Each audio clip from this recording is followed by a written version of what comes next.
തമ്പുരാനെ കോയാക്കന്ന് തൂക്കും കൊണ്ടാണല്ലോ വരുന്നത്. എവിടുത്തെ കോയാക്ക തോക്കും കൊണ്ട്? പേരക്കാരെ വൈക്കുന്ന കാണുകയാണെങ്കിൽ വെടി വെച്ച് കൊല്ലാനാ. അതെന്തിനാ കോയാക്ക? പേരിലെ കഞ്ചിന്റെ വെള്ളം വളമ്പി തരാൻ ഒരു മനസ്സിലാന്ന്. പേരെ അടച്ചുടിക്കണം, എല്ലാവരും കൂടി ബൈപ്പാസ് വയ്ക്കണല്ലോ. ഇന്ന് രണ്ടിലൊന്നും അറിയണം. ആ പുണ്യടുത്തൊന്ന് പോയോക്കട്ടെ. അല്ല കോയാക്ക, നിങ്ങളുടെ തോക്കിലുണ്ടോ? അജിർത്ത എന്റെ തോക്കിലുണ്ടല്ലാതെ പേരിൽ മൂന്നാലുണ്ടാവും.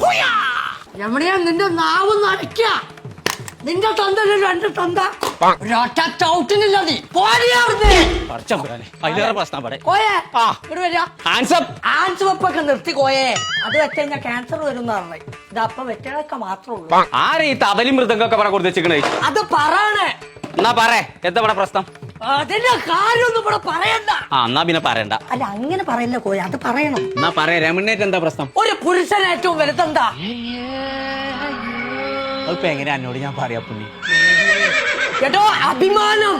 അതാ ഉദ്ദേശിച്ചാൽ അതേ മൂതേവിക്കില്ലാന്നാ നോ പറഞ്ഞു വരണേ. ഇജ്ജ് പെരുന്തൽമണ്ണ ബൈപ്പാസിൽ എന്താ നടക്കണമെന്ന് അതിന് നോക്കിക്കാണ് പറഞ്ഞാ ആൾക്കാർ മുഴുവൻ അങ്ങോട്ട് പോവാണ്. നേരോ ആ. ഞാനൊന്ന് നോക്കട്ടെ. ആ നക്ഷത്രം പറയുക. നക്ഷത്രം പറച്ചില്ലല്ലോ, നിങ്ങൾ കെട്ടി തൂക്കലല്ലേ? ക്രിസ്മസിന് തൂക്കാൻ നക്ഷത്രത്തിന്റെ കാര്യമല്ല നോ പറഞ്ഞതേ. തന്റെ ജന്മനാളിലെ നക്ഷത്രം പറയാൻ. ഞാൻ ഭരണിയിലാ ജനിച്ചേ. തന്റെ ഹോസ്പിറ്റലൊന്നും സ്ഥലല്ലേ? ഭരണി എന്ന് പറഞ്ഞാൽ എന്റെ നാളാണേ.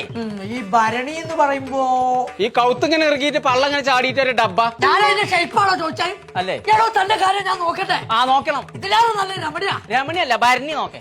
അപ്പൊ ഭരണിയില് അച്ചാറിടാ, ശർക്കരടാ, ഉപ്പിലിടാ, കടുമാങ്ങക്കട. എന്തേ ഇങ്ങോടാവുന്നല്ലേടല്? അതല്ലടോ കോയെ പറഞ്ഞത്. ഏ തന്റെ നാള് നോക്കിയാലാ